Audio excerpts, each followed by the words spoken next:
જો તમે ઘર હોમ લોનથી લીધેલું છે મિત્રો, તો આ વિડીયો તમારી માટે છે. એક નાનકડો ફેરફાર એની અંદર કરશો તો તમારે હોમ લોન છે 3 થી 5 વર્ષ વહેલી પૂરી થઈ શકે છે અને 2 ફેરફાર કરશો તો હોમ લોન જે છે 8 વર્ષ વહેલી પૂરી થઈ શકે છે. અને આજના વિડીયોની સંપૂર્ણ કેલ્ક્યુલેશન સાથેની માહિતી આપણે લેવાની છે મિત્રો.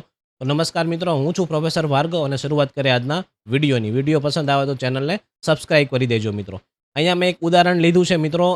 જે રકમ છે થોડી ઘણી ઉપર નીચે બધાની હોઈ શકે છે, પણ જે ઇન્ટરેસ્ટ રેટ છે એ ઓલમોસ્ટ બધાને આ જ હશે, 7.75ની આજુબાજુ. મેં હોમ લોનનું અહીંયા 50 લાખનું ઉદાહરણ લીધું છે કે લોન 50 લાખની છે ને 25 વર્ષનો મારો ટેન્યુઅર છે. તો મારો ઈએમઆઈ કેટલો આવશે, એટલે કે મારો હપ્તો કેટલો આવશે? તો મિત્રો સિમ્પલ છે, હપ્તો જે તમારો છે 37,500 રૂપિયાની આસપાસનો તમારો હપ્તો આવશે.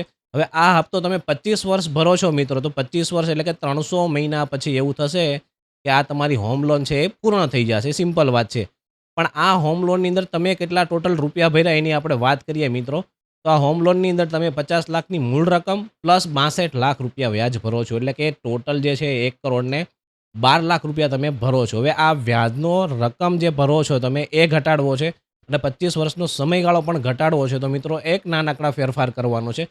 મિત્રો પહેલી સ્ટ્રેટેજી એવી છે કે તમારે દર 12 મહિને એક એક્સ્ટ્રા ઈએમઆઈ પે કરવાનો છે. તમે વર્ષની અંદર ટોટલ જે 12 અલગ-અલગ હપ્તા ભરો છો 12 મહિનાના, એમાં તમારે 13મો હપ્તો છે એ એક્સ્ટ્રા ભરી દેવાનો છે. એટલે કે તમે 12 37,500 હપ્તા ભર્યા, એમાં 13મો હપ્તો છે એ તમારે એડ ઓન કરી દેવાનો છે. આનાથી શું થશે મિત્રો? આગળના તમે હપ્તા જે ભર્યા છે એમાં આપ સૌ જાણો છો કે સૌથી પહેલાં તમારું 50 લાખની હોમ લોનનું જે વ્યાજ છે ને એ માઇનસ થતું જાય. મુદ્દલ જે છે એ બહુ ઓછી માઇનસ થશે. હવે 13મો મહિનો છે એ તો વર્ષ પૂરું થઈ ગયું છે મિત્રો. એમાં તમારે વ્યાજ નથી ભરવાનું, ડાયરેક્ટ તમારી જે મુદ્દલ છે એની અંદરથી 37,500 માઇનસ થઈ જાય. એટલે આગળના સમયમાં એટલી એમાઉન્ટનું તમારું આખું જે વ્યાજ જ છે એ બચી જવાનું છે. અને આ વ્યાજ બચી જાય એનાથી શું થશે મિત્રો?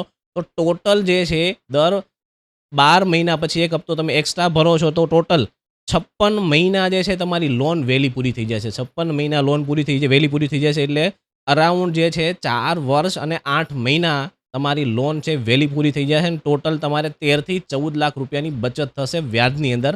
આ કેલ્ક્યુલેશન સાથેની હું તમને વાત કરું છું મિત્રો. આ પહેલો રસ્તો છે. હવે બીજા રસ્તાની વાત કરીએ કે જેની અંદર સગવડતા હોય તોનો આ રસ્તો છે કે આની અંદર તમારે ટોટલ 2 હપ્તા એક્સ્ટ્રા ભરવાના છે.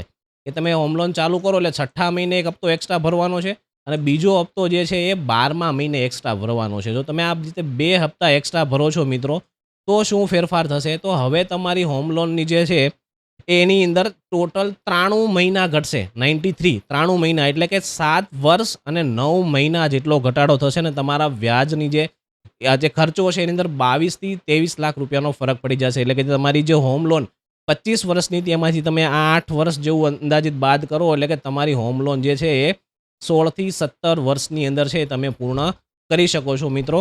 તો મિત્રો આ ફાયદા છે એક્સ્ટ્રા ઈએમઆઈ ભરવાના. જો સગવડતા હોય તો એક હપ્તો તો કોઈ પણ સંજોગોમાં સગવડતા કરીને ભરી દો, અને વધારે સગવડતા હોય તો તમે દર વર્ષે 2 હપ્તા એક્સ્ટ્રા ભરો છો તો તમને એની અંદર ખૂબ જ મોટો ફાયદો થઈ શકે છે મિત્રો. જો આ માહિતી તમને મિત્રો ઉપયોગી લાગી હોય તો ચેનલને લાઇક અને શેર અને સબસ્ક્રાઇબ કરી દેજો. અને જે મિત્રોની હોમ લોન ચાલે છે એના વિડીયો ફોરવર્ડ કરી દેજો.